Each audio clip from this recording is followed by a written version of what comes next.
Forced to flee Somalia, rebuilding communities in the US inside America's largest Somali neighborhood. Plus, healthy developments, the medical community's attention to Somali health. Then, you can smell the aroma on that rice. It's phenomenal. Some spicy success with the flavor and fusion of East African cuisine. We're covering Africa abroad this week on Inside Africa.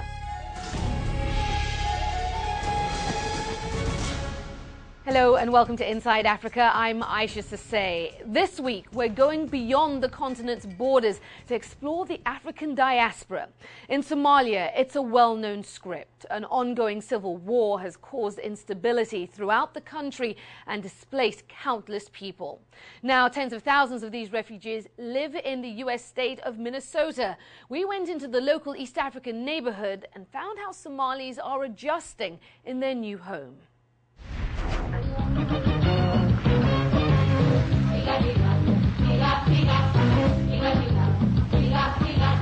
Somali voices. kulanti wacan oo wanaagsan dhammaan dadweynahana dhegeysanaya meel kastoo aad joogtaan kuna soo dhawaada barnaamijkeena isku xidhka Stories of American lives. KFAI's Somali Community Link is a radio show where Minnesota's Somali community can discuss what it means to be Somali in America.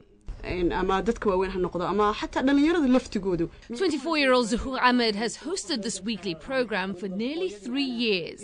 She wanted to give voice to the struggles and triumphs of Somalis in the neighborhood rather than focus on the ongoing violence back home in Somalia. We have our own struggles, our own issues, our own awareness, our own good things that are happening for us. And that's really important for the community to know about.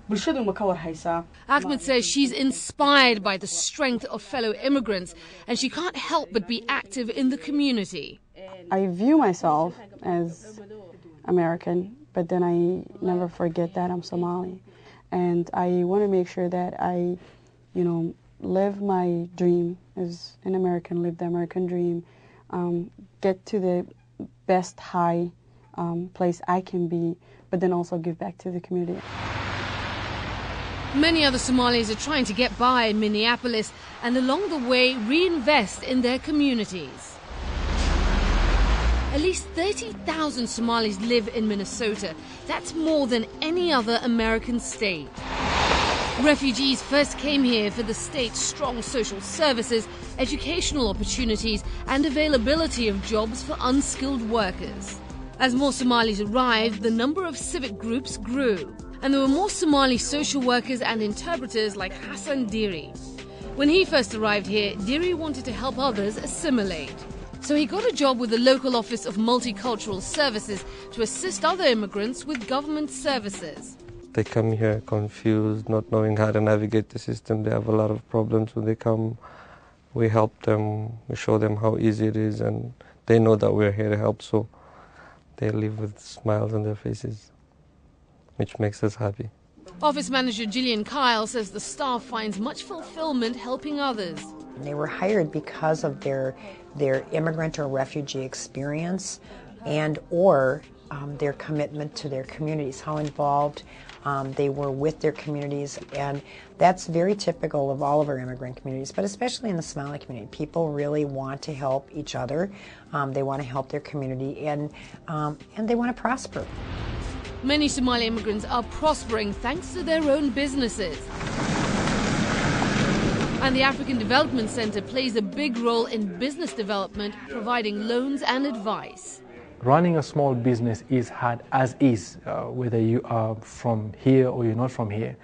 But if you couple that with the disadvantage of not knowing the systems and the intricacies of the financial world, how things operate in the United States, then you really are at a big disadvantage. And so this center was envisioned to help African immigrants navigate through those treacherous roads of setting up businesses and making sure that they stand a chance to succeed. Like businesses, families can also struggle adjusting to the new culture. Children and parents can sometimes be at odds with each other over generational and cultural gaps.